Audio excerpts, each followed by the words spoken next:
it is my pleasure to introduce today the fourth talk of Corpus Linguistics and Applied Linguistics Research webinar. So this is the fourth talk in the 2024 edition.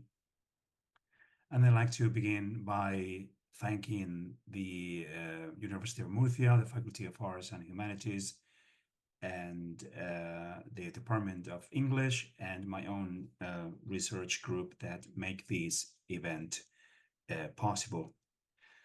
Remember, we have a YouTube channel where you can check out previous talks and other events that we offer and share online. So don't be shy and pop down and have a look. You may find interesting stuff going on there. This year, we've had fantastic, a fantastic lineup of speakers. Today, we have Dr. Cristobal Lozano, University of Granada, Spain. We started this thing back in 2021 in the middle of the pandemic. Then we decided to probably do a second final event in 2022, but it was incredibly successful. And so that's why we did the 2023 edition, and that's why we are in 2024 with a fourth edition of the same event. Dr. Cristobal Lozano is an associate professor at the University of Granada. He is a researcher in second language acquisition and uses corpus linguistics research methods to carry out his research.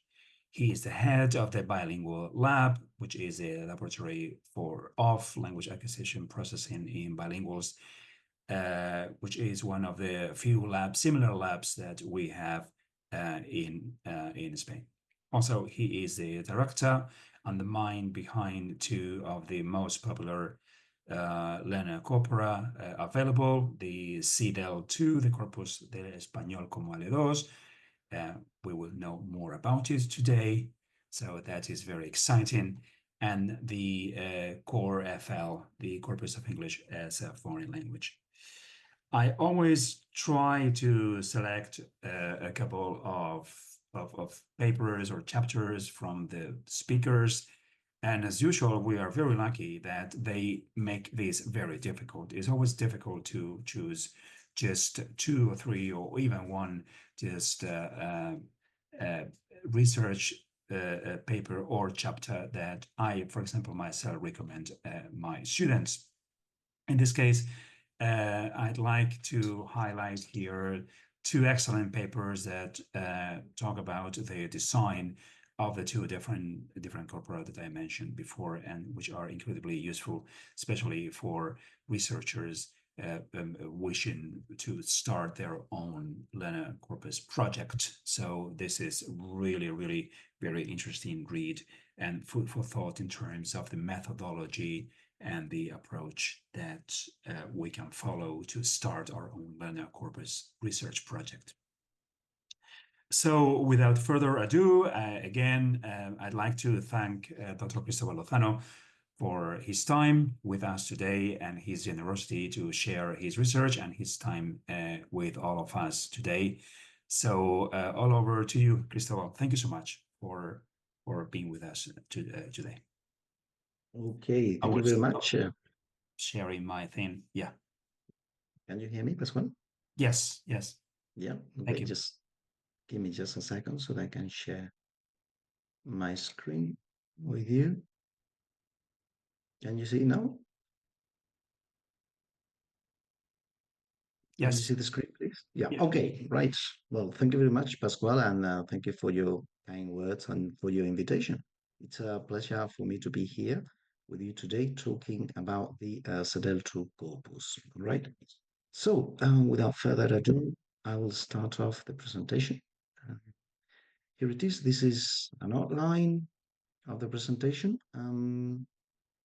Is there any way I can minimize this by here? Sorry, before I start. Just a second, guys. Well, for whatever reason. Okay, well, never mind. I'm trying to minimize the bar because I'm sharing the screen. Okay.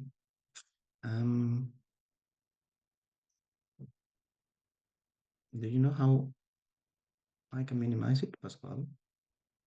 You know the bar in here. I've got silenciar, detener vídeo, participantes, and all that. So I'm Where trying is to the kind of like bar? minimize it so that I the think very maybe top, you can move at it the very top. around.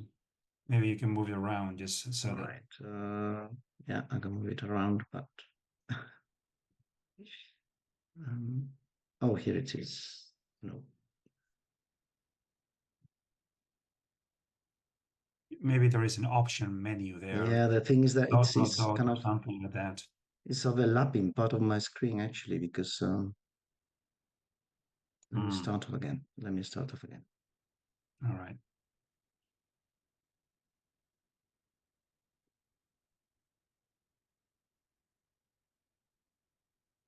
Here it is.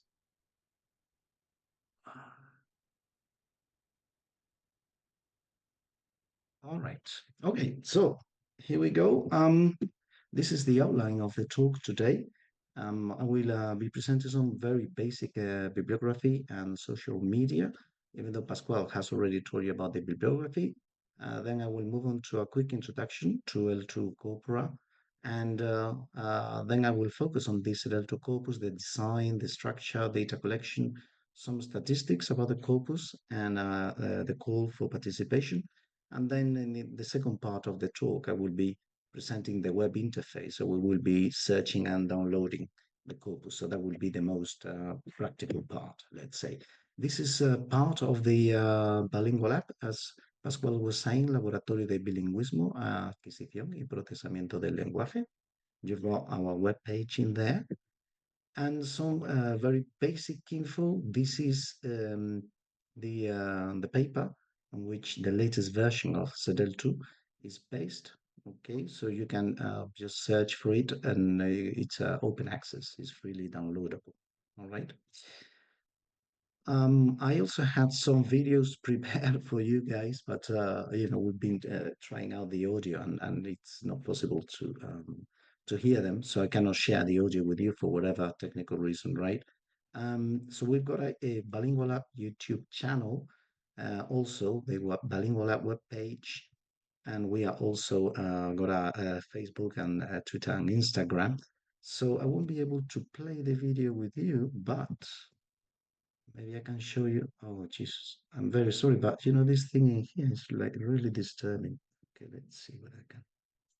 Yeah. So, if you go to YouTube, you will be able to see, yeah, the Bilingual App channel. Here it is. If you just simply type in Bilingual App, you should be able to see something like this. All right. So we've got a Yeah. series of videos. We just started this like not long ago. And the sound And is on. Cristobal. is I can hear the sound. really, Oh, I cannot. no, sorry. I was playing the video on my machine. It was just you were playing the video. I don't think I can share the audio with you for whatever reason. And I can also see this, this bar in here that I want to minimize is really disturbing me, because it's kind of like overlapping and part of my. I cannot minimize it for whatever reason. Jesus. Ah, never mind. Okay, never mind. I'll figure it out. Okay, so you've got the channeling here. So you've got a video. You should have a video about bilingual app. Here it is. Okay, it's in Spanish but with English subtitles. And we've also got this video in here, which is about the CEDL2 corpus, and it kind of like presents a nice overview of the corpus. So I'm very sorry, I cannot play this for you, but the idea was for you to have like a quick introduction to that. This is the CEDL2 web page. We will get back to that in a second. All right. Okay. So once again, I mean, can anybody help me, please? Because I've got this bar in here, which is kind of like overlapping part of my presentation, and I cannot see how to minimize it. Anyway, Cristobal, we don't see the bar. We Yeah, just you see don't, but I do. Yeah, I do, and it's kind of screen. like an overlapping part of the presentation for You can whatever just reason. move it and just click on it and move it Yeah. somewhere else in a different part of the screen. Okay. All right. Let's do that then, because I cannot see the titles of my PowerPoint. All right. Okay. So a few definitions about learner corpora. These are some samples from the CEDL2 corpus. Okay, so learner corpora are useful to investigate systematic errors and their origin, and whether these errors are universal or whether they are a result of transfer from the first language. So, for example, we've got data from L1 English to Spanish speakers in here. El chico era en el agua. Obviously, you know, in native Spanish, we say el chico estaba en el agua. We use the verb estar in there. That may be attributable to L1 English, an error from L1 English. It happens to be the case that Arabic learners of Spanish as a second language, they produce the same sort of errors, right? And the funny thing is that Arabic does not have the equivalent of the verb to be in Spanish. Ditto for L1 Japanese, L2 Spanish. You know, Japanese learners of the Spanish also make the same sort of errors. So there are some errors that are common to all learners independently of their first language. Okay, so CEDL2 is a very useful tool to investigate this because, as we will see in a minute, it's a multi-L1 corpus of L2 Spanish. Okay, let me move this around because I cannot see the title. Okay, so L2 corpus, learner corpus. What is it then? Well, it's a large database that contains the language produced by L2 learners, and it's useful to investigate L2 acquisition and to learn also a second language. This is what it's called data-driven learning. I don't know, Pascual, whether maybe you've had a talk previously about this. So maybe the audience is familiarized with this. And they can also be used to create language teaching materials. For example, L2 English Corpora have been used to create, you know, like grammar books for ESL learners, dictionaries of common errors and common mistakes, and so on. So all these, you know, all these textbooks, in a way, draw, you know, data from Corpora, from L2 English Corpora. A definition of a learner corpus, well, according to Callis and Paquard, they are systematic collections of authentic, continuous, and contextualized language use, either spoken or written, or maybe both, by learners, by L2 learners, meaning by second language learners, and stored in electronic format.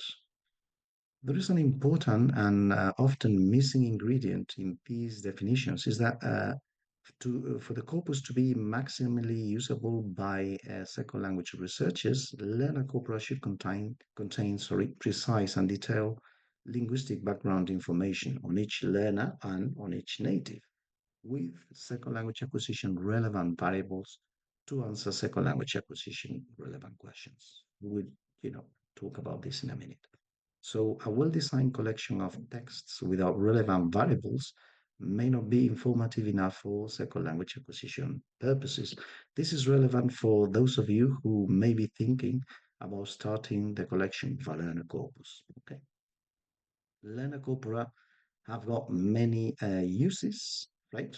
In particular, we will be paying attention to second language acquisition research, and you know, I will showcase the CEDL2 today to explain how learners acquire their second language. But there are multiple uses. Okay, it can be used in computational linguistics, in natural language processing, also for foreign language teaching researchers, as we said, and so on and so forth. Okay. Now, the CEDL2 corpus, a quick description for you guys. As you can see there, the aim of a couple of projects where the CEDL2 corpus has been developed, even though, you know, I started developing it at the Universidad Autónoma de Madrid back in 2005. So it's undergone like maybe four or five, probably five research projects. So our aim is to investigate second language acquisition L2 Spanish, also L2 English, and also L2 Japanese. And in particular, we are studying a phenomenon called anaphora resolution. The methods that we use are Lena Corpora, meaning production data. So we use the CEDL2 corpus, which is a Spanish L2 corpus. We also use Corfu, which is a corpus of English as a foreign language. And we also use JFL Core, which is Japanese foreign language corpus. We also use in bilingual app experiments like acceptability judgment tasks or self-paced reading tasks with reaction times and also eye tracking. It is a shame that we couldn't see the video, but I encourage you to just get into YouTube and type in bilingual app so that you can watch, a nice video where we explain, like the experiments that we use in bilingual app and also the learner folder. Okay. All right, the interesting thing about our Corpora is that they all have the same design. So we can compare and make contrasts across all Corpora, not only within a particular subcorpus within a corpus, but across the three Corpora. Okay, so talking about the design and the structure of CEDL2 in its current version, which is version 2, it contains more than 1 million words coming from 11 different mother tongues: English, Japanese, Chinese, Arabic, German, Dutch, French, Italian, Portuguese, Greek, and Russian. Okay. We also have native control corpora, meaning corpora of native speakers. So we have an L1 Spanish control corpus, L1 English, Japanese, Portuguese, Greek, and so on. And we are collecting many more. We are preparing the third version of CEDL2. So we will incorporate new learner corpora, in particular L1 Turkish, L1 Estonian, L1 Polish, Vietnamese, and Swedish. And we are also collecting new native control corpora from Chinese native speakers, Turkish, Vietnamese, and Swedish native speakers. I will say a few words afterwards about the idea of control corpora, native control corpora. Right. The interesting thing about CEDL2 is that allows for different typological contrasts. We could compare Germanic languages. Imagine, for example, English learners of Spanish versus German learners of Spanish versus Dutch versus Swedish, okay? Or also speakers of Romance languages. We have Portuguese and Italian here, but we also have French, or L1 Slavic languages, Russian and Polish, East Asian languages, or maybe Indo-European languages versus East Asian languages, or in particular, something that we are currently doing in our projects is to test null subject languages.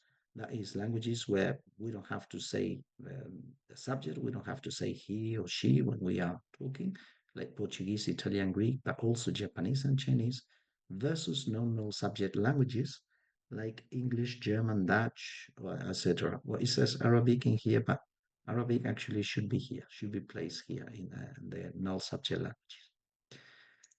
All right, we are also collecting a corpus of L2 English called Crifle, whose design is the same as the L2.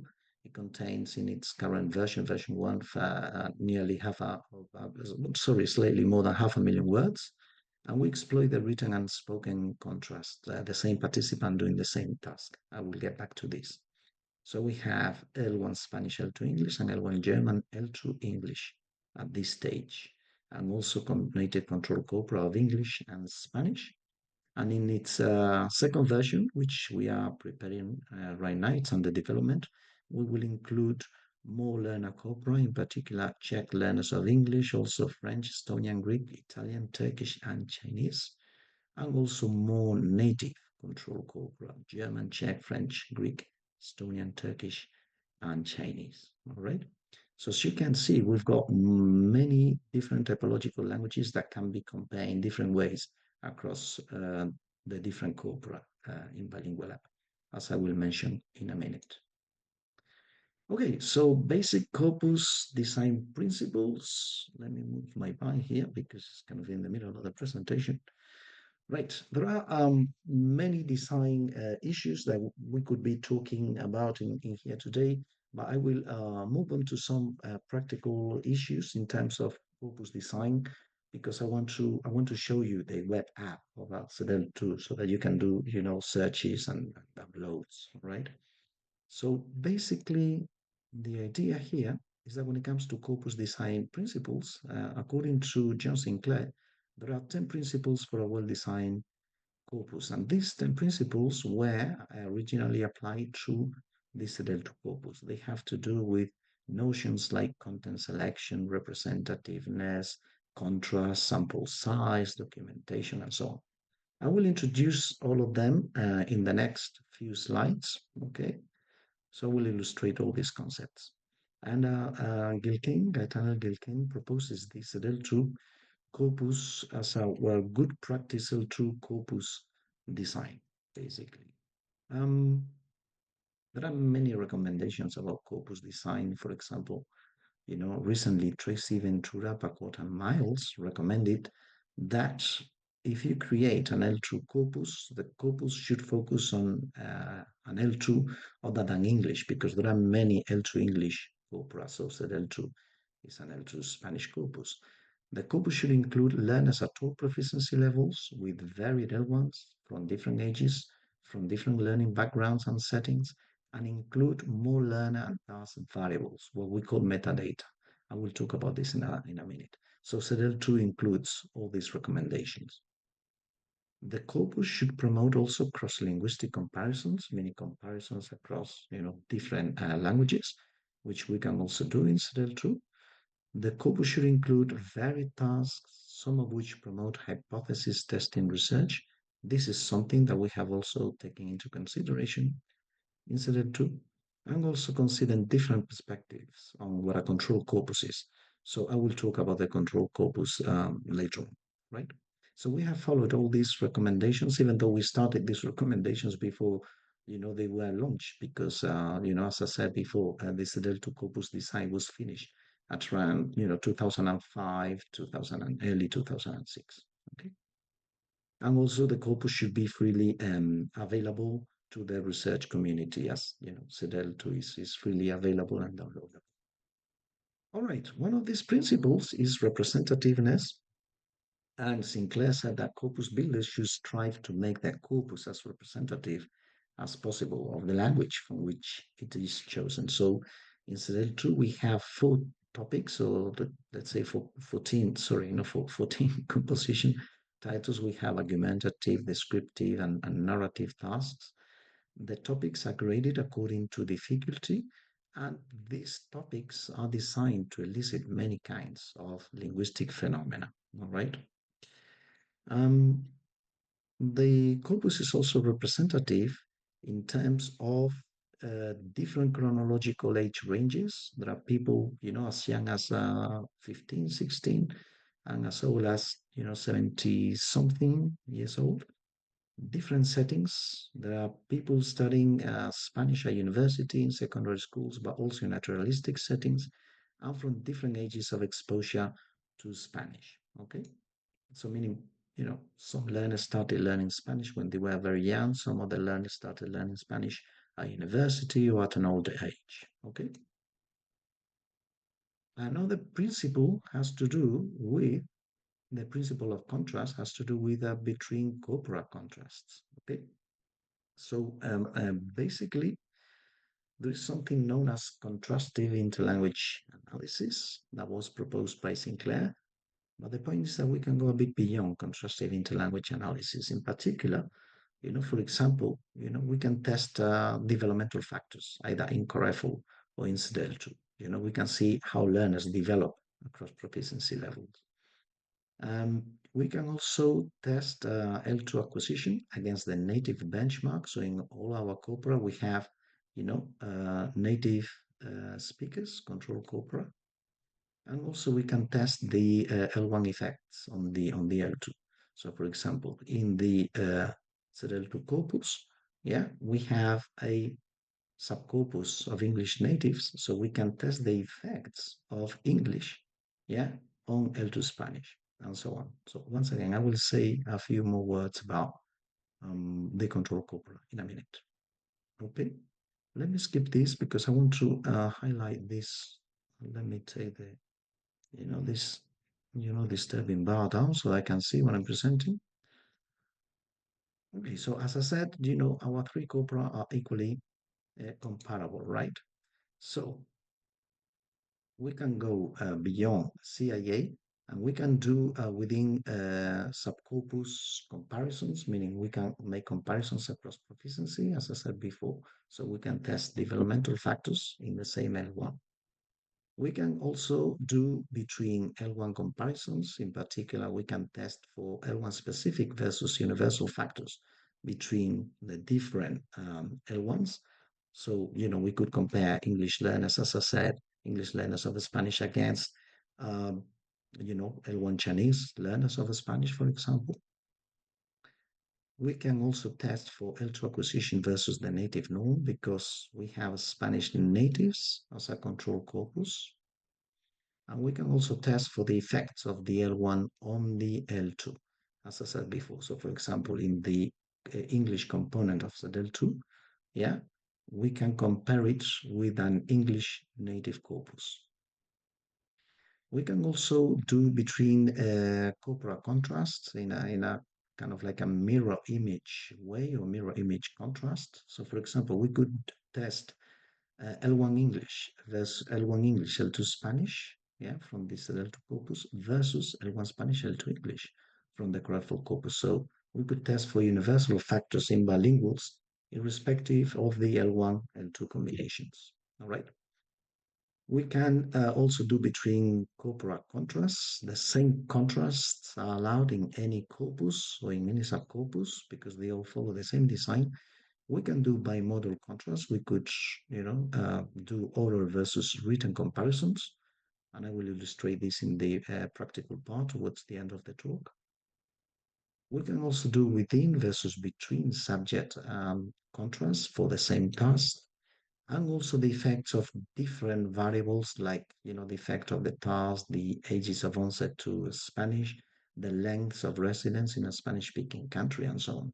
So in a way, there is a wealth of different variables and different components in all our corpora. And given the fact that they follow the same design principles, these comparisons are, let's say, legitimate, right? Now, the principle of control corpus, CEDL2 contains two corpora. Once again, let me get the here so they can see what I'm talking about.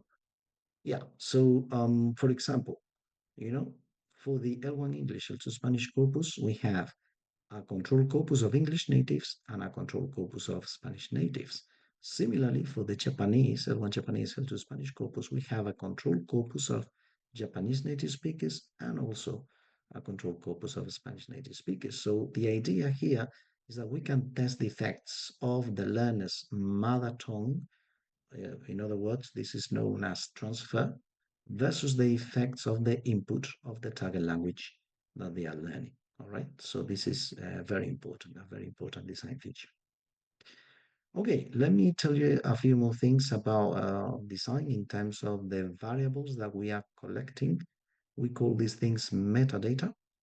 And, the CEDL2 variables are motivated by second language acquisition questions because, the corpus was designed to, to answer second language acquisition questions. So, for example, when it comes to the biodata, we are asking things like, the age of the participant, the educational profile to investigate educational level factors, also the participants' mothers L1 and fathers L1 to test for, language effects and also the language spoken at home to test for language use and language dominance factors, amongst other things. Also, we are asking participants the age at which they started learning Spanish. So we can test for critical periods in here or the years they have been learning Spanish. Yeah. So this is what is called as the length of exposure factor. Also, whether they have stayed or lived in a Spanish-speaking country, so that we can test for the length of residence factor or whether, naturalistic exposure has an impact on the L2. So the bottom line in here is that CEDL2 contains a heterogeneous sample, which counterbalances current oversampling of data in learner corpus research meaning, that most learner corpora contain written data, mostly coming from argumentative essays produced in university settings by young adults. Okay, so CEDL2 is a bit more varied in that respect. Okay, we also ask people to self-rate in their 4 skills, as you can see here, so that we have an additional measure. And we also ask them whether they speak other foreign languages apart from L2 Spanish. Okay. When it comes to the tasks that they have to do, as I said before, we have 14 tasks to choose from. You've got the titles in here in English, right? If you're a teacher of Spanish or even a teacher of English, you will see that these topics are kind of like classic topics for, argumentative, descriptive, and narrative essays. Okay. These tasks can elicit all types of verbal tenses, for example, present, different types of past and future. And the tasks also elicit a wide range of linguistic structures.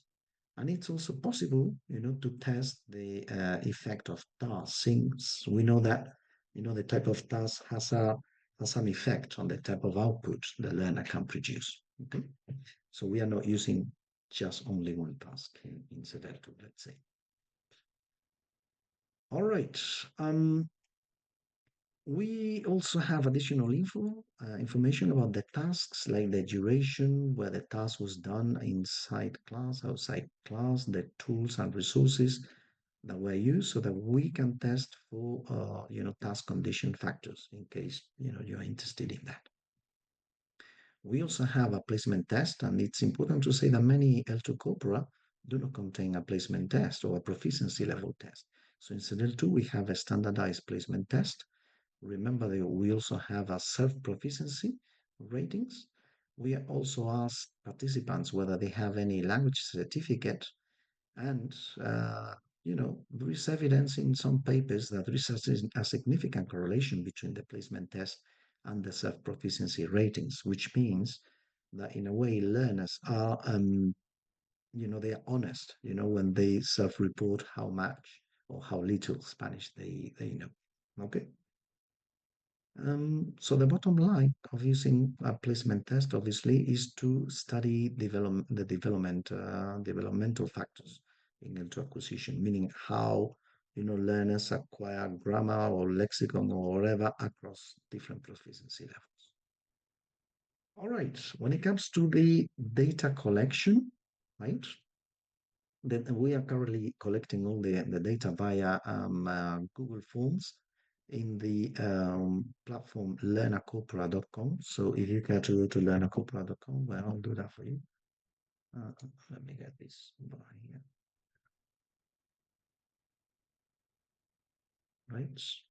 So this is like a user unfriendly web page. We are changing all this and we are automatizing all the data collection. It will take a few months. Okay, we are revamping all this. So this is, the web page for participation.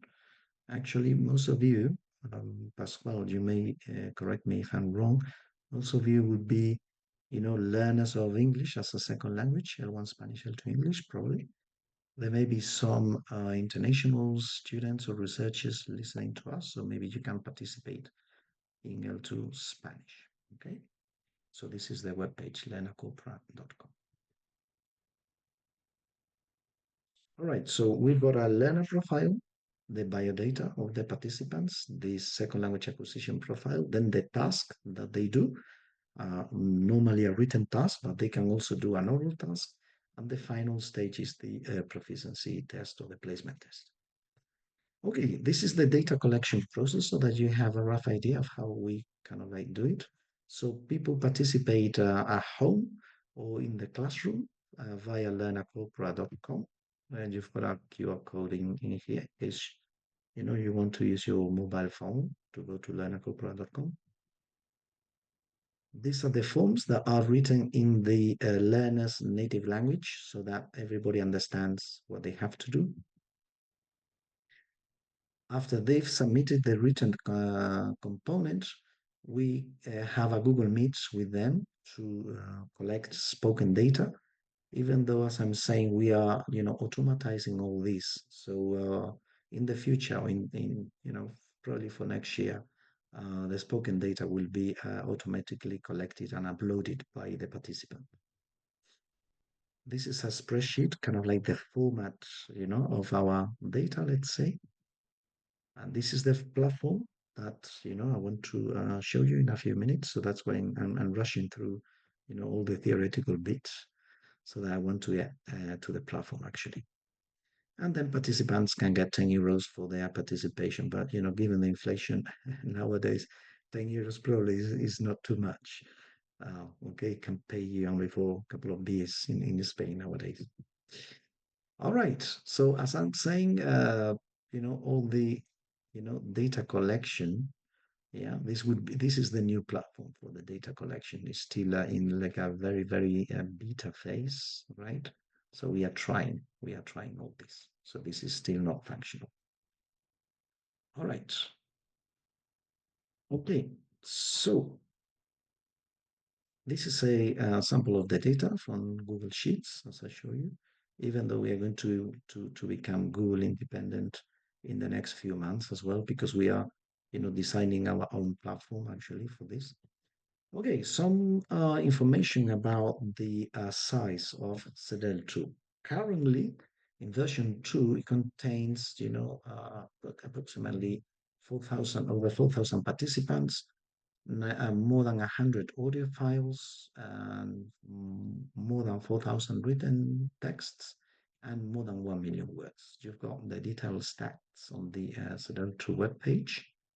Okay, and version 3, which is in preparation, contains 284 new audios and 1,648 new written texts and all the new subcorpora that I mentioned a few minutes ago. As you can see in here, this is the number of files per subcorpus. So these are the natives and these are the learners. So as you can see, the L1 English, L2 Spanish corpus is massive, is very large, and also the Spanish native control corpus. And all these corpora are growing as we speak for the third new version, right? Okay, just a call for participation. In case you are interested in participating, you can do so, as I said before, via learnercorpora.com. So for example, if you are Spanish learners of English or if you are English learners of Spanish, and there are many other L1, L2 combinations. What can you get from participating? Well, your level of L2 English or L2 Spanish, depending, whether you participate as a learner of English or learner of Spanish, obviously. We can also send you a certificate of participation and you can get compensation for that 10 euros, all right? If you would like to collaborate with us in the data collection, if you're a teacher or if you're a researcher, we have an international team of collaborators. Okay, so you just get in touch with us. So you can see this in this CEDL2 webpage. This is, the whole team for the different versions of the corpus. Different people who've collaborated and worked on the corpus. And these are the team, the main, data collectors in here. Okay, as you can see. All right, so this is on the CEDL2 webpage. Right. Okay, so the web interface, how am I doing for time? I started at kind of like 10 past. So how much time do we have left as well? Now it's 5:47 in Spain. So yeah, 10, 15 minutes. Okay. Okay, so let me go through this and maybe showcase, a few, types of downloads and searches and so on. All right, so this is the web interface. It's in the link is CEDL2.learnercorpora.com. So I'll give you 1 second to just go to the web page and then you should be able to see, this is the interface, okay?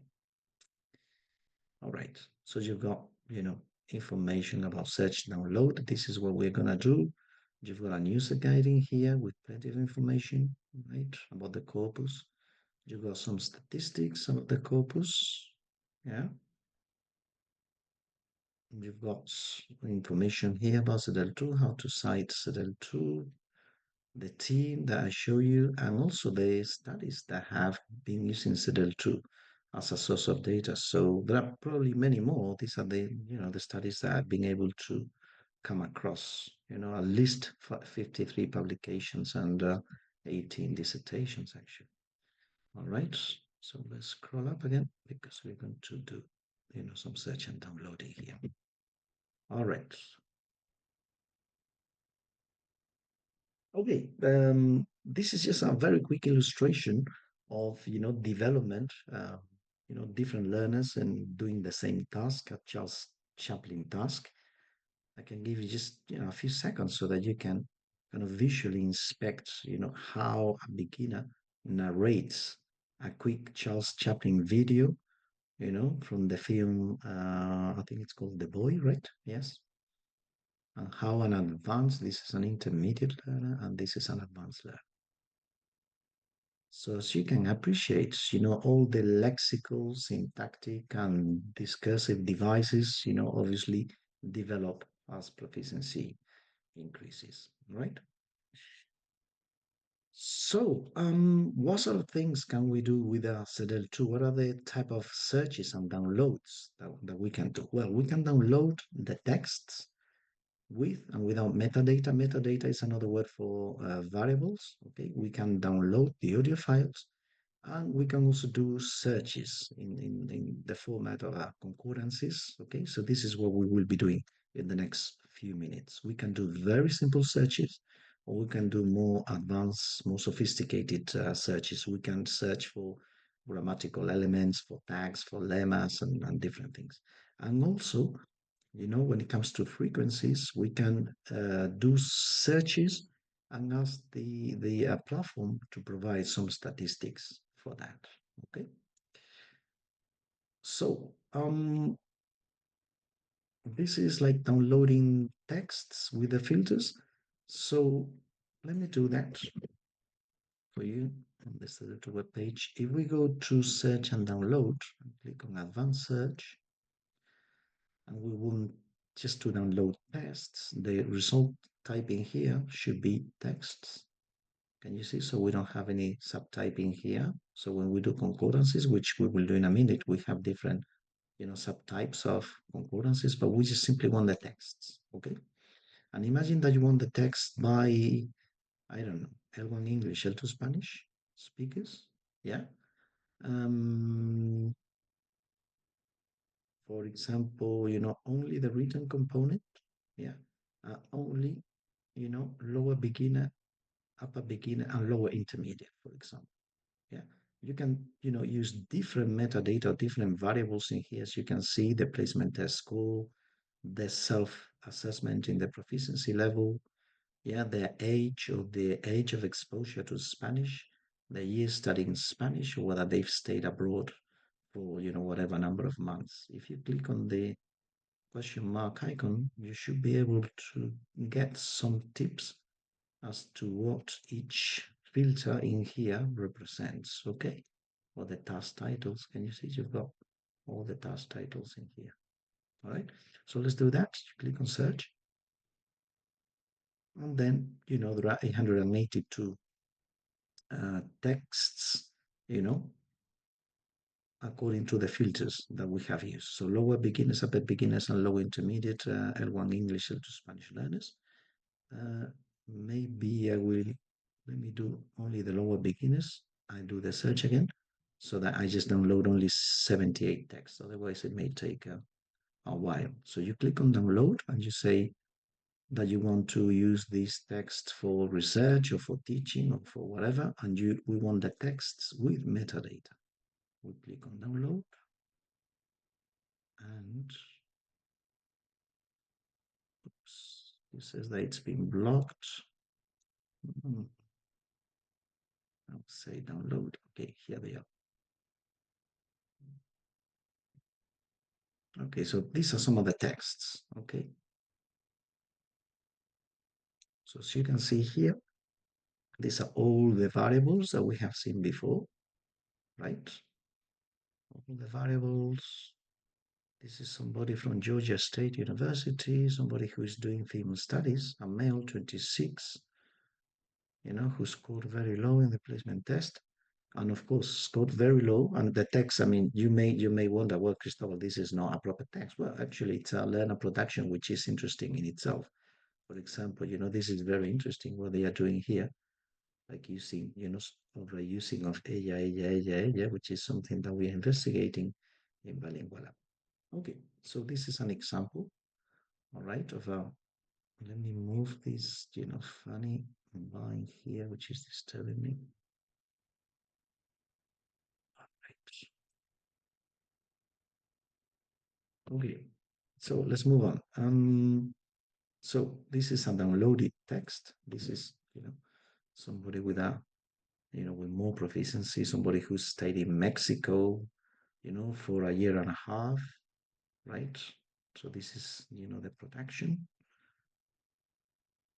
Okay, so let's do something actually, because this is interesting. We can check out written and spoken texts by the same person doing the same task. This is a novel design feature, and it's possible to compare the effects of modality in the same person doing the same task. Because, one of the classic questions in second language acquisition is whether spoken language better reflects second language competence than written language. Some of you may say, yeah, what spoken language is better to reflect L2 competence. Well, this is an empirical question that we can test. So I'll show you how to download texts written and spoken by the same person.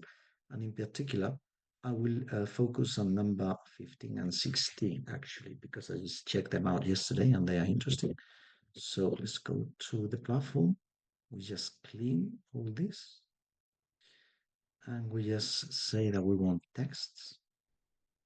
We want medium written and spoken by the same person. And do we say anything else? No, that's it. So you just click on search. And you've got, you can download the texts. When I say text, I mean written text or transcriptions of spoken text. You can download them, but you've got a summary here. So we're going to pay attention to 15 and 16. It's a shame that I cannot share the audio with you guys, because we could be, listening to this guy, talking about Charles Chaplin. Can you see this guy? The initials are EC. This is the spoken Chaplin task, and this is EC, the written Chaplin task, which I kind of like downloaded here for you. So this is the written task, which is shorter actually. And this is the spoken task. As you can see, there are plenty of hesitations, plenty of pauses and so on. All right. So this is in case you are interested in, just checking out the entire text or the entire transcriptions. All right. But I think that the interesting thing is to search for concordances in the corpus to investigate the L2 Spanish interlanguage. Interlanguage is another word for learner language. Okay. So this is what we're going to do. Well, this is a concordance, actually. A concordance is kind of like when we search for a word, for a keyword. In this case, is third person personal pronoun, subject pronoun, ella. Okay, so you get ella right in the center, and then these are like all the instances we find in the corpus of the pronoun ella. All right, we can do different type of searches. We can search for words or for strings, right? And we can use wildcards. So for example, just to give you an illustration, a very quick example. If we go to simple search, okay, and we just typing in here, the verb hablar, you just simply say habl, and an asterisk, you will search for all instances of habl plus any other characters, 1, 2, 3 characters. So it will give you hablo, hablas, habla, whatever. Click on search. We are searching for L1 learners of Spanish. So there are 1024 instances of hablar in here. Okay, But this is a very coarse, a very basic and primitive way of doing searches. This is interesting in case you want to use the corpus in the classroom, okay? So that your learners, or your students don't have to know anything doing sophisticated searches. But we're going to do a more advanced search, which is the interesting thing for us as linguists, okay? So okay, this one. This is an interesting. I'm going to pay attention to kind of like a classic and typical errors that learners of Spanish do, So what do we say in Spanish? ¿Soy en la calle o estoy en la calle? Well, obviously, when we have a locative, we typically use the verb estar. Estoy en la calle. So basically what we're going to do now is to try to find errors with the verb ser, to be, yeah? So we're going to search for the lemma ser and then for the preposition en, okay? We can do it in different ways. I'll show you how to do it. Okay, so we do like we click here, and now rather than, we want concordances. We want here in the page size, we want to say that we want 1,000 results per page rather than 50 only. Yeah, and then concordances here rather than words. We are not interested in words, but in grammatical elements. This is the interesting thing. So if you click on grammatical elements, let me, make the screen a bit smaller, because you will see that the menu here, down here, changes slightly when we say grammatical elements. Can you see grammatical elements? Okay, so we said that the lemma is going to be ser. So the database will search for any instances of the verb ser, any forms of the verb ser. We click on plus, meaning followed by, yeah, and then we say en. We can do it in different ways. We could click here on tag. We can say that the category is a preposition. Okay, just a category preposition, and then the particular word for that preposition would be en. Click on search. It may take a while because I think that there are many errors of this type actually. Well, 390 errors. Can you see the examples in your screens, Pascual? Or is it too small? Yep. Yeah. Okay. So, cuando era en las clases, meaning cuando estaba en las clases, cuando era en el colegio, it should be cuando estaba en el colegio. You've got plenty of examples in here. This is classic error. Arkansas es en el sur del país rather than está en el sur del país. So you've got, hundreds of examples in here, different forms of fue, and so on. Son. Okay? So you've got plenty of examples in here. This is an interesting one. Realmente los estudiantes son en Inglaterra solo por 2 semanas. Okay, so we've got a couple of different type of errors in here. Okay, so this gives you an illustration of one type of error. What other things can we do? Well, we can search for article, noun, agreement or misagreements or mismatches. Like what do we say in Spanish? Do we say la aeropuerto, el aeropuerta, el día, la día, el idioma, la idioma? Okay, so we can search, let's say, for a masculine determiner followed by a feminine noun. And let's see what happens. So masculine determiner. Okay, let's scroll up. So we clean this and we say that we want concordances, okay, grammatical elements. And then one of the tags is determiner. Determiner, and we say that gender is masculine. So would be ella, los, las, uno, una, unos, sorry. Followed by masculine determiner, feminine noun, we said, right? So category, noun, gender. feminine now. Okay, will give us like singular, plural, or kind of examples or kind of errors. Let's say that we want 1,000 hits per page. Click on search. It's taking a while because there'll be probably several hundred errors of this type. This is like very, very typical. 3,500 errors of mismatch. Okay, algunos iglesias should be algunas iglesias, algunos ideas, algunas ideas. This is a nice one. Algunos fotos rather than algunas fotos. This is a nice one as well. El acción. This is very typical. You know, they tend to think that acción is, you know, masculine rather than feminine. Sometimes we get false positives like el alma. Okay, this is correct. But CEDL2 has been automatically tagged. So sometimes the automatic tagger, you know, gives certain false positives every now and then, occasionally. What else? El Biblia, el biblioteca. All right.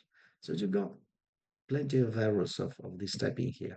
Okay, let me show you. We could do the same, you know, like the other way around. We could say a feminine determiner followed by a masculine noun, you know. So we would see that this error is less frequent than this one. It's very typical to use in L2 Spanish, the masculine determiner as a default determiner, you know, irrespective of whether the noun is masculine or feminine, all right? This is an interesting one because this is a subtype actually of what we have just seen. You know, el clima, la clima, el idioma o la idioma, el día o la día. This is classic error actually in L2 Spanish because, you know, learners tend to, you know, assume that these words are feminine, but, you know, these Greek origin words are masculine. So we could do the search actually, you know, we could do as we've done before. Okay, we clean it here. We click on grammatical elements. So basically what we want is la clima. So that would be like a feminine determiner, right? Determiner feminine followed by, okay, followed by a noun. And clima is masculine, even though, you know, it appears to be feminine, is masculine, right? So we click on search. We'll probably see, you know, interesting cases. 1,000, this is fantastic. You know, plenty of errors of this kind actually with Greek words. There are certain false positives actually. Actually, I think that we better do, you know, we can narrow down a bit and say that the determiner, we want a determiner type of an article, okay? Not any kind of determiner, just articles, let's say. So we've got, oops, sorry. Now, the last component is that the word, yeah, clima is masculine, as we said in here, but it must end in A. So we just type in here in word asterisk A, so it will give us any words ending in A. This is the interesting bit, okay? So here we go. There you go, la clima, la cinema. Even la dia, I mean, this is funny because dia is one of those words that you learn like the very first day when you learn Spanish. But, you know, some of them think that it's still feminine. Or la idioma. Okay, this is nice. This is an acronym, IVA, which is VAT, which is, you know, masculine, because it's el impuesto del valor añadido. So impuesto is masculine, so it should be el IVA, but they say la IVA. Or la papa, yeah. But la papa here, I think that they are talking about the Pope, not the potato, actually. All right. Or la problema. This is a classic as well. La problema. Right. And maybe Pascual, I can show you one final example because maybe I'm just going over time. right? Yeah, please go ahead, Cristobal. Yeah. Okay, let me see my slides, which would be like an interesting example. I like this one about gustar, right? Yeah, okay, why not? Let's have a look at this one. Okay, this gustar is one of these psych verbs. It's called psych verbs in Spanish. It's kind of like funny because the observation is that typically beginners misanalyze the syntax of gustar. They follow a strategy based on surface word order according to the competition model. This is according to a theory in second language acquisition. So, for example, when beginners produce examples like me gusta la Coca-Cola, yeah, the way they analyze the sentence is that me is the subject, meaning I, gustar is the verb, like a transitive verb, and Coca-Cola is an object.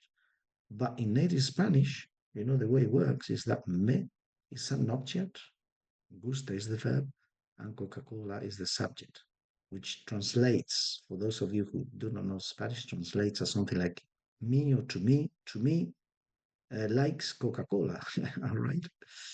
Okay, so we could investigate this lemma, gustar, and we will sort the output, yeah, according to match, meaning according to the concurrence, and also according to the placement test score, so that we can see how gustar develops over time.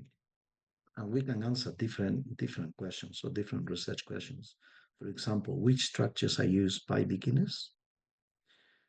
Do constructions vary as proficiency increases? So do they move on from me gusta to things like te gusta or le gusta? Yeah. And also, does the postverbal subject agree with the verb? Like me gusta el tomate versus me gustan los tomates. Okay, so here los tomates would be agreeing, with the verb gustar. This is plural and this is singular. Sometimes what learners do is simply use me gusta, and then they can use a singular or a plural postverbal subject because, obviously they take the postverbal subject to be an object, as we said. Okay, and also to complicate things further with this verb, we have double object marking in Spanish, which is like a mí me gusta, literally to me likes Coca-Cola, which is, it's called double object marking anyway, or a él le gusta, literally to him, him likes Coca-Cola. So this is very simple, actually. This sort of search is simpler than the other one. So we're going to clean. We are going to go for grammatical elements.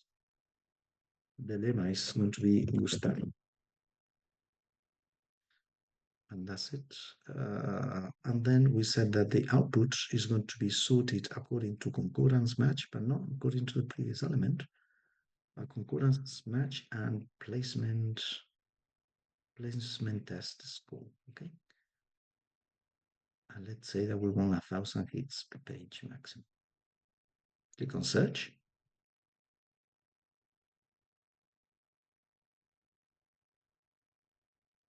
It's taking a while. Wow, there we go. Okay.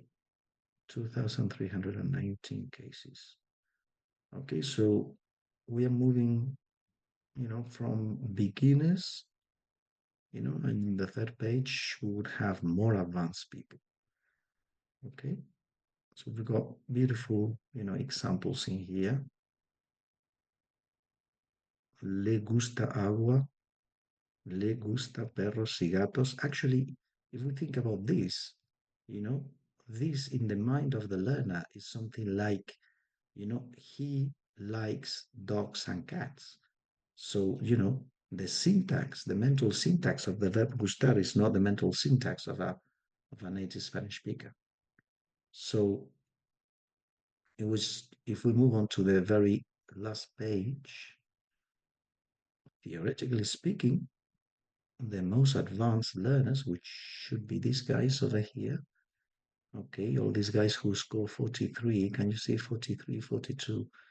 It's like 43 is the maximum score in the placement test. So all these guys should be, using the verb gustar correctly. They are using the past tense as well, okay, can you see? me gustó y me emocionó muchísimo. This is fine.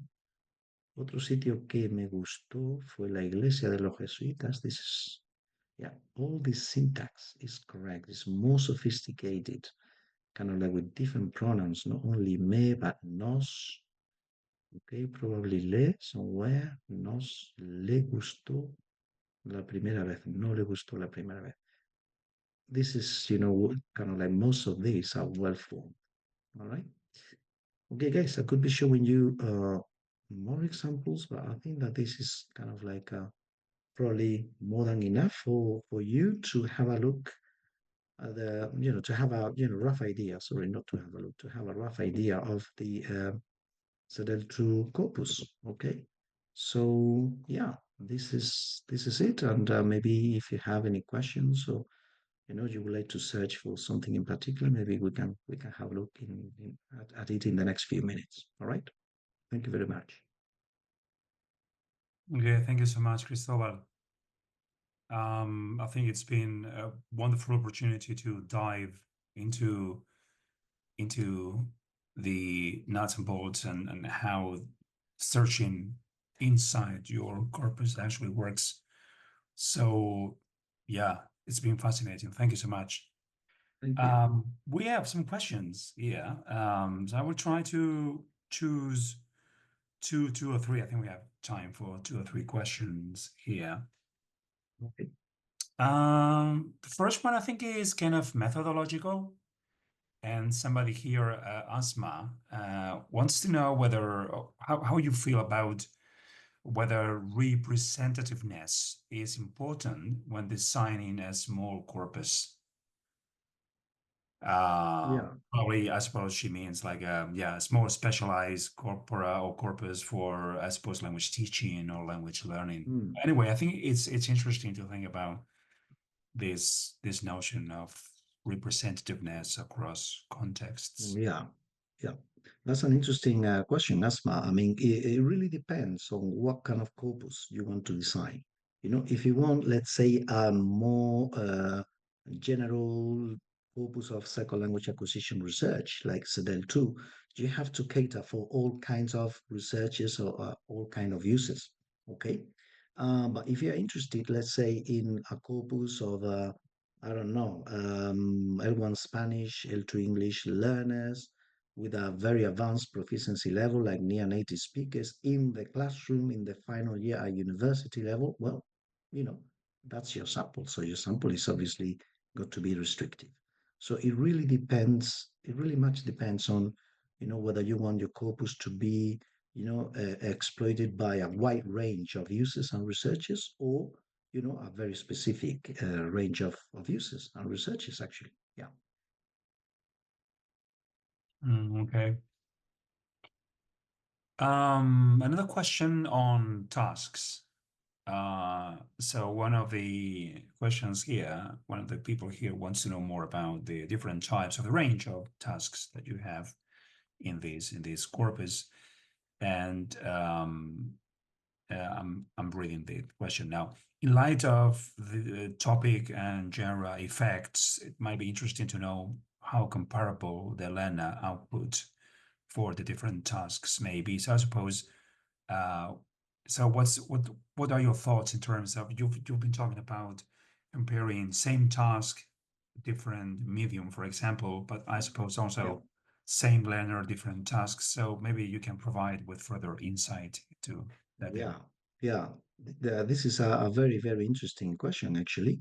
And one of the features of CEDL2 is, the same learner does the same task in written format and then 2 weeks later in spoken format, so as to avoid for any priming effect. So you can test the effect of medium while keeping the task and the learner contrast, which is great, actually, because if there is any variation, it must be due to the medium and not to the learner or to the task, because they are the same. But this assistente anónimo is asking, I guess, what can we do when we use like a different tasks? Well, in CEDL2, one participant does one type of task, I mean, we have like a very, very small subset of people who did like 2 or 3 tasks, a subset of Americans, but it's not a corpus design feature. And I think, that should be one of the, let's say, design features of Corpora in the future. The same participant doing, 2, 3 different tasks. And also, if the tasks could vary, let's say, in difficulty or in genre or in any other feature that you are interested in, it would be great because, the important thing in second language acquisition is, to keep everything constant while, changing for one factor. So if you're interested in, let's say, task difficulty or task genre, as you're saying in here, I mean, you can design a corpus with those features actually. And yeah, we know that genre and task complexity has an impact on learner output, on learner knowledge, let's say. Yeah. So this is a very relevant question actually.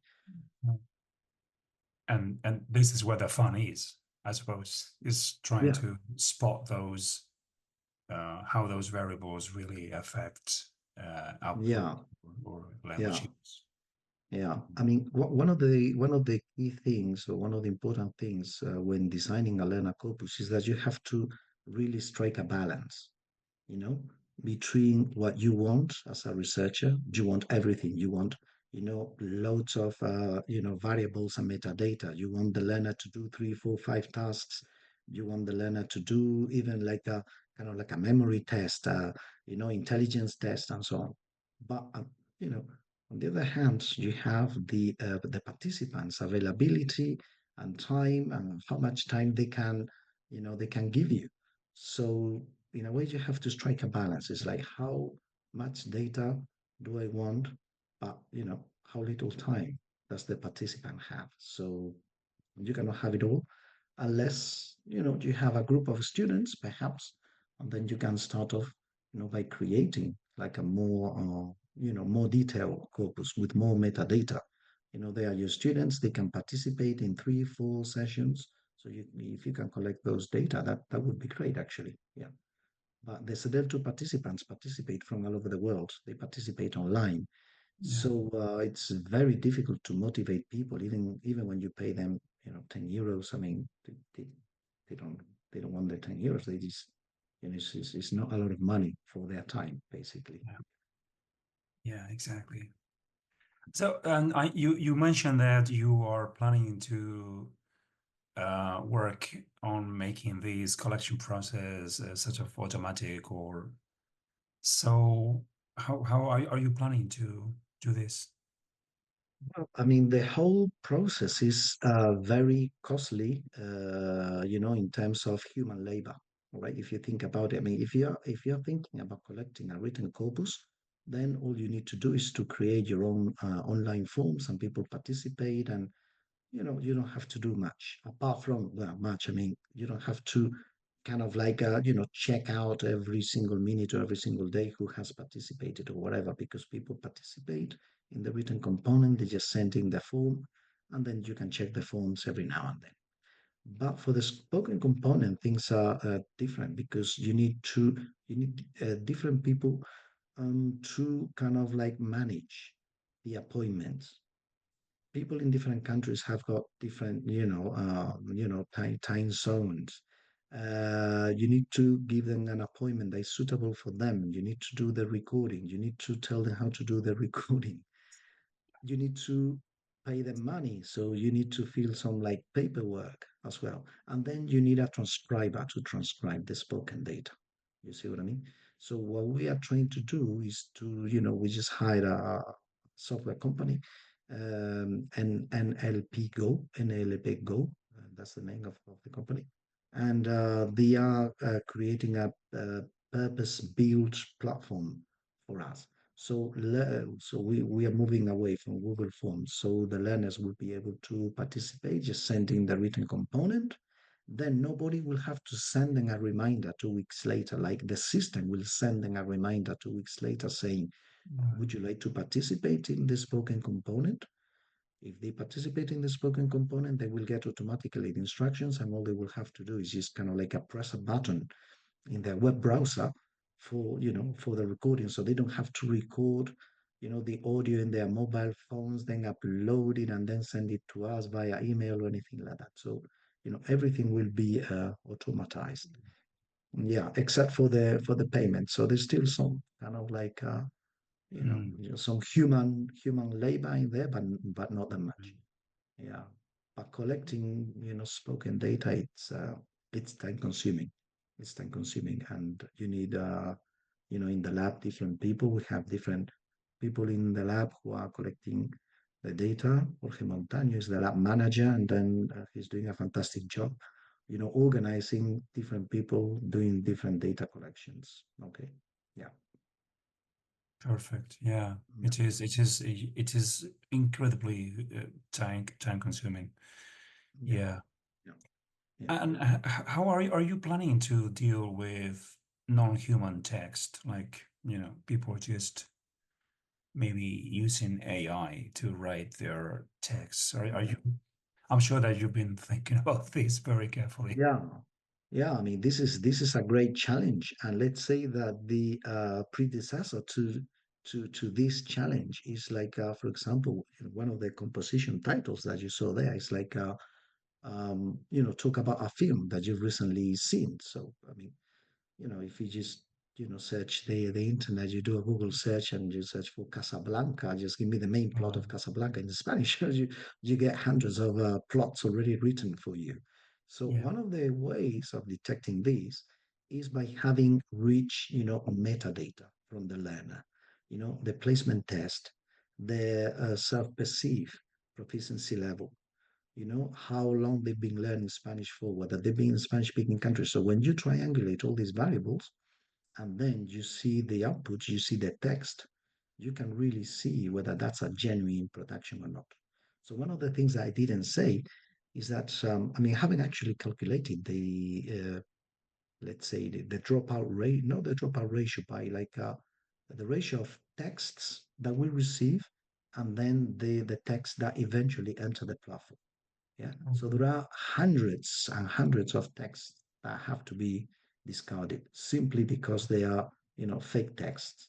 So CEDL2 doesn't work like people participate, they send in their data, and then their data are, readily available in the platform. Right, like It takes happy. us, yeah, exactly. There is kind of like a lot of human, let's say, editorial processing here, checking every single text, checking every single variable, anonymizing everything just to make sure that, we don't know who the name of the participant and all these things. So that's probably the most time consuming, apart from data, collecting spoken data, like doing all this process before the data are uploaded onto the platform. It takes several months actually.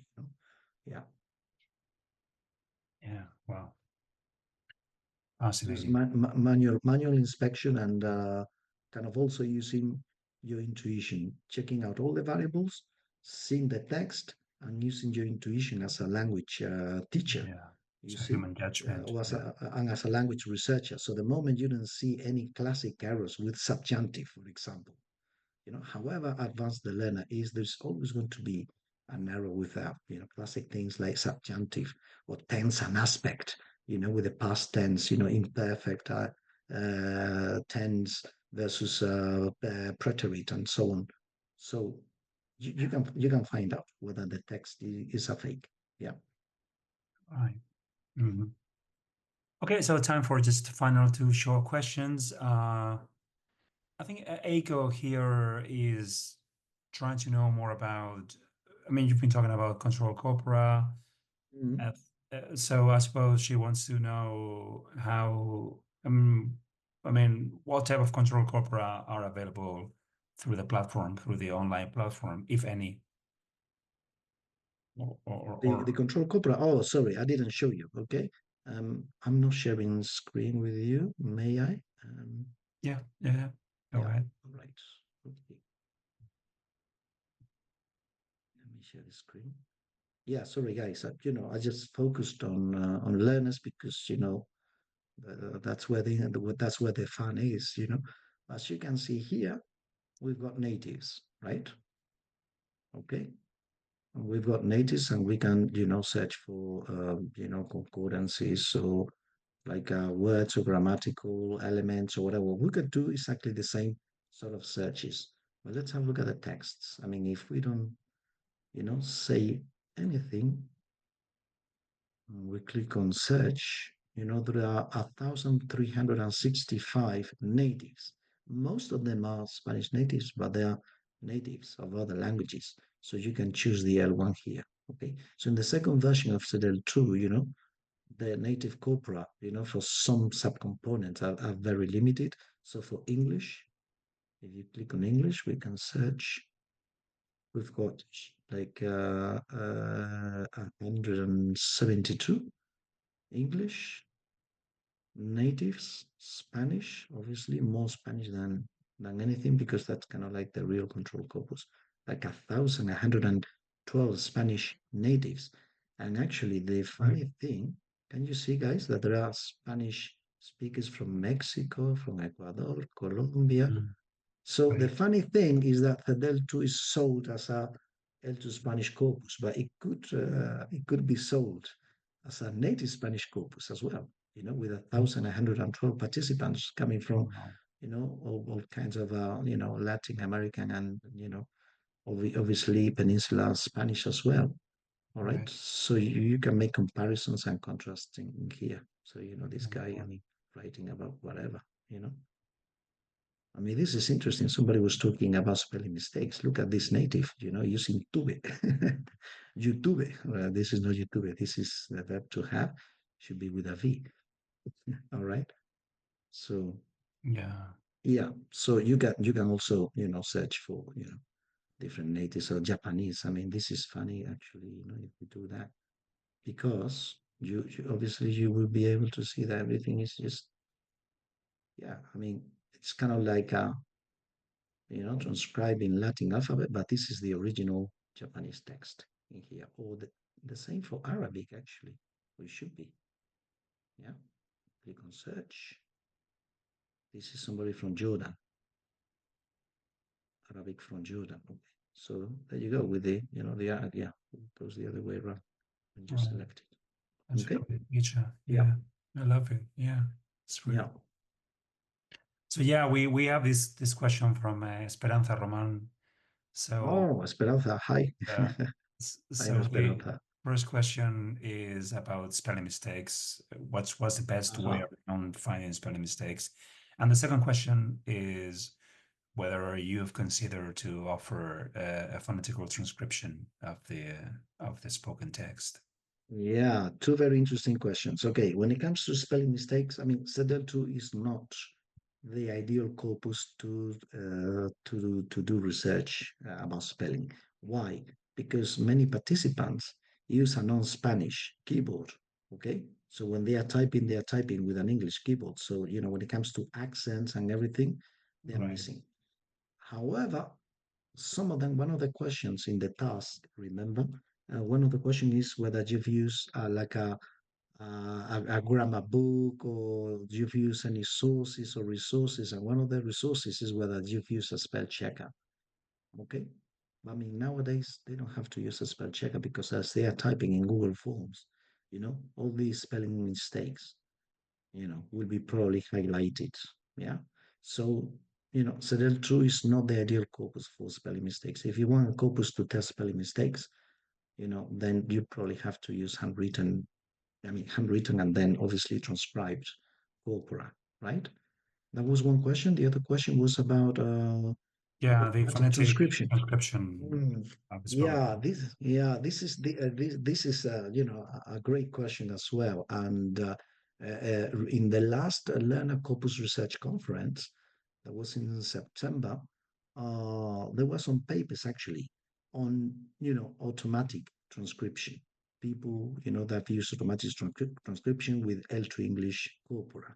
Okay, and automatic transcription is kind of like in L2 English is more sophisticated than in L2 Spanish. Still, the researchers were using different methods. I can't remember the name of the software, but if somebody's interested, just write to me, because I've got the slides of that presentation. And basically, the researchers said that when you put everything, when you balance everything out, it may be worth doing human transcription because the machine can transcribe, but then there are so many errors in the transcription that you need a human, checker to check out those transcriptions. So it takes longer to correct the automatic transcription than actually using like a well-trained transcriber. Okay, yeah. So yeah, if you're interested in the software, yeah, there is some software for doing this, but it's not perfect as we speak. Maybe in a few years' time, it will be obviously more fine-grained. Yeah. Yeah, probably. Yeah. We have one final question from Jachi. Whoa, hi Jachi. I think this is a great question. If you were to start all over from scratch, I love that question. What major changes would you make to your approach and methodology? I'm interested in hearing about significant adjustments that could improve efficiency or research value. All right. Well, if I had to start all over again, maybe I wouldn't start at all. It's just, it's like having a second job. Yeah, like compiling, designing, compiling, and kind of like launching and making freely available a corpus is like a time consuming. Yeah, what sort of things I would change? Well, actually, one of the things that's not kind of like, let's say, completely uh, um, not up to date. How to say? Well, let me rephrase this. When I started collecting the CEDL2 corpus back in 2005, there was no European common framework of reference. So there were no placement tests for L2 Spanish classifying people into A1, A2, B1, B2, and so on. Okay, so I had to use the placement test from an American university, okay, which is a standardized placement test. And then we kind of like do our own equivalents in terms of, lower beginner, upper beginner, lower intermediate, and so on. So this is, one of the things in CEDL2. I mean, now we could say, why don't we use a common European placement test? We could, but then, like, what do we do with the, several thousand participants that did a different placement test? How comparable are they, right? So yeah, that's a bit of a challenge. And what other things I would change? Well, I mean, we are changing them now, which is like automatizing all the data collection because it's highly, time consuming. And then in the Spanish research system, actually, when you produce, let's say, a software or a scientific product like a corpus, it's not kind of like, it's not recognized. It doesn't count as research because this is not a research paper. This is not a study. This is a tool for people to do that kind of research, you see? So yeah, and probably those would be, the two major things, right? Yeah. I think you will probably do the same thing again. maybe Pascual. All right. Well, Yeah. I think we have to stop here. Thank you so much, Cristobal. It's been a fascinating Thank talk. you. Thank you. I'm sure that, well, maybe you can read later all the comments, and most of them, all of them are, big thanks and praising the Thank you. quality and the contents in your talk. Okay, So thank you, guys. yeah, well, thank you, everyone. Thank you, Cristobal. I cannot think of a better speaker to offer the final talk this year, 2024 talks on corpus linguistics and applied linguistics research. So yeah, enjoy your dinner if you are in Central Europe, your breakfast maybe if you are in the Philippines, or your tea if you are in the US or South America.